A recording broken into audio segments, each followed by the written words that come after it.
అందరికీ నమస్కారం. అడవి పక్షులకెవ్వడాహారమిచ్చెను, మృగజాతికెవ్వడు మేతబెట్టే, వనచరాదులకు భోజనమెవ్వడిప్పించే, చెట్లకెవ్వడు నీళ్లు చేదిపోసే, స్త్రీల గర్భంబున శిశువునెవ్వడు పెంచే, పణులకెవ్వడు పోసే బరగపాలు, మధుపాళికెవ్వడు మకరందమొసరించే, బసులకెవ్వడు సంగె బచ్చిపూరి. తేటగీతి.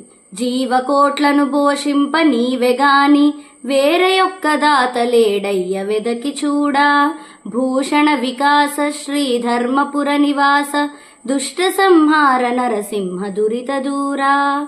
అంటే, ఓ నరసింహస్వామి, అడవిలో నివసించే పక్షులకి, మృగాలకి, అన్ని జంతువులకి, అలాగే వనాల్లో సంచరించే జంతువులకి, వీటన్నిటికీ అసలు ఆ ఆహారాన్ని ఎవరిస్తున్నారు?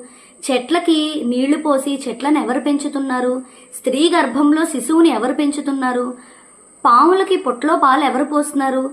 అలాగే తుమ్మిదలకి వాటికి తేనెను అసలు ఎవరు సమకూరుస్తున్నారు? పశువులన్నిటికీ పచ్చగడ్డిని ఎవరిస్తున్నారు?